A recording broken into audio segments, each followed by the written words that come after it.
चुड़ैल की बांसुरी।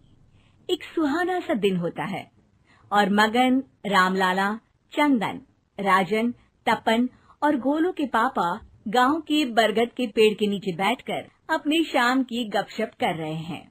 अरे रामलाला और चंदन, तुम्हारी फसल कैसी चल रही है इस साल?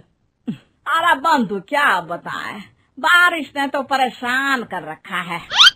सही बात, बारिश की कमी ने दिमाग खराब कर दिया है। सरपंच गांव वालों के लिए एक खबर लेकर आता है। अच्छा मेरे गांव के भाइयों, सुनो जरा, हमारी सरकार ने किसानों के लिए शहर में एक सेमिनार का आयोजन किया है, जिसमें वो खेतों के बारे में और भी कुछ जानकारी देंगे। तो मुझे लगता है कि हमें वहां जाना चाहिए। सरपंच जी, मेरे खेतों में कीड़ों ने परेशान कर दिया है, उसके लिए कुछ जानकारी मिलेगी क्या?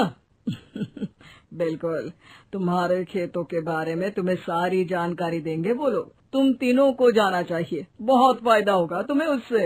ये कहकर सरपंच वहाँ से चला जाता है और तीनों सोचते हैं कि वो शाम के वक्त मैदान पर मिलेंगे और वहीं से रवाना हो जाएंगे।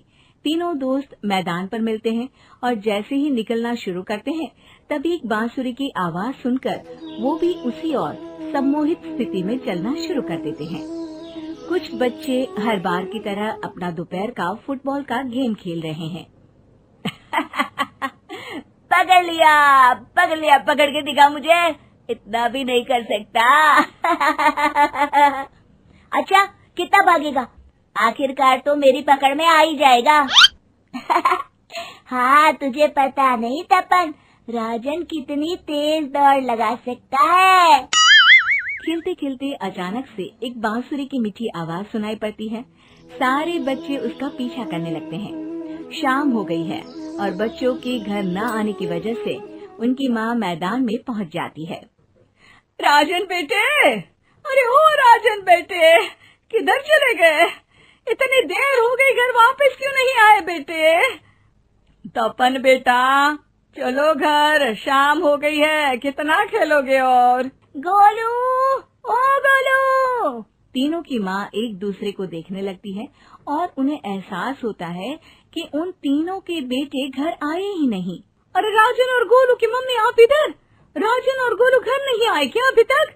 नहीं तो दोपहर में राजन मुझे बताकर गया था कि वो तपन और गोलू के साथ खेलने जा रहा है।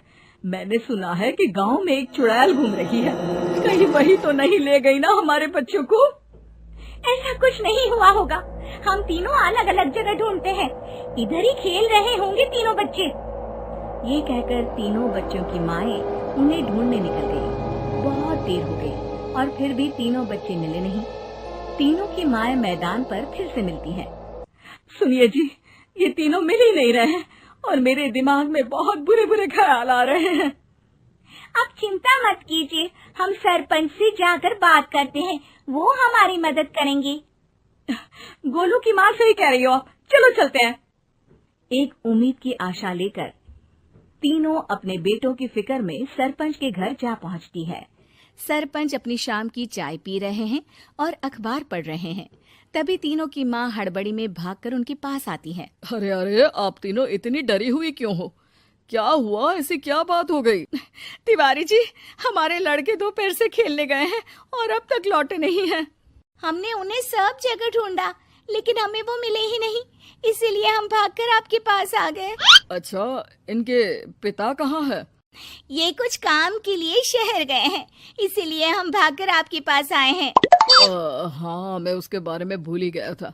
एक काम कीजिए, मुझे उस जगह लेकर चलिए जिधर वो आखिरी बार खेल रहे थे। सरपंच घर से एक डंडा लेकर तीनों के साथ मैदान की ओर निकल पड़ते हैं। तीनों मैदान पर पहुंच जाते हैं और उन्हें ढूंढने के लिए कुछ सुराग खोजना शुरू करते हैं।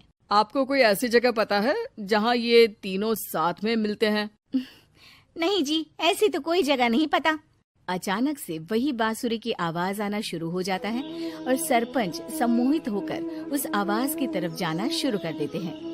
अरे तिवारी जी, आप ठीक तो हैं? कहाँ जा रहे हैं?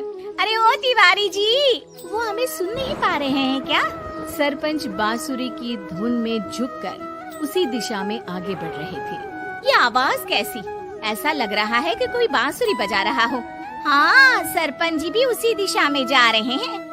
सरपंच का पीछा कर तीनों मैदान के टूटे हुए बंगले पर पहुंच गए और सरपंच के पीछे दरवाजे के अंदर घुस गए। तीनों बंगले के अंदर झांकते हैं तो देखते हैं कि बहुत अच्छे से संभाला गया है बंगला। उतने में एक हंसी की आवाज आती है। मेरी बांसुरी, तूने मुझे आज तक कभी तंग नहीं किया। हमेशा अपने जादू से लड़कों को खींच लाती है। ये बोलते ही राजन की माँ को तीनों बच्चे और उनके पिता वहाँ चुड़ैल के पास लेटे हुए दिखते हैं। अरे वो देखो गोलू के पापा। अरे रे। अरे गोलू की माँ, अब चुप रहिए ना जरा। उस चुड़ैल ने देख लिया तो हम भी फंस जाएंगे। इन्हें बचाएगा कौन? लगता है ये शहर गए ही नहीं और इस चुड़ैल ने इन सबको भी यही बुला लिया है। अब हमें इन्हें छुड़ाना होगा। एक काम करते हैं। राजन की मम्मी गोलू और तपन की मम्मी को एक प्लान बताती है। बिल्कुल सही कह रही हो राजन की मम्मी। चलो आज इस चुड़ैल को मजा चखाते हैं। तीनों माएं अपने छुपने की जगह से बाहर निकलती हैं और एक्टिंग करना शुरू कर देती है। ये तो बढ़िया है। अब इसका असर औरतों पर भी हो रहा है। वाह जी वाह। तीनों माएं चुड़ैल की थोड़ा करीब आती हैं। राजन और गोलू की माँ चुड़ैल को पकड़ लेते हैं और तपन की माँ बांसुरी हाथ से पकड़कर तोड़ देती है। अरे पागल औरत, ये क्या कर दिया? मेरी बांसुरी को तोड़ दिया। अब मेरी शक्तियाँ खत्म हो जाएगी। तुम्हें तो अरे तुझे क्या लगा चुड़ैल कहीं की हमारे बच्चों को और पतियों को हाथ लगाएगी तू? बांसुरी टूटने की वजह से चुड़ैल खाक होकर गायब हो जाती है और सारे लोगों की आंख खुल जाती है। सब अपने परिवार को लेकर उस बंगले से बाहर निकल जाते हैं। कहते हैं ना, नारी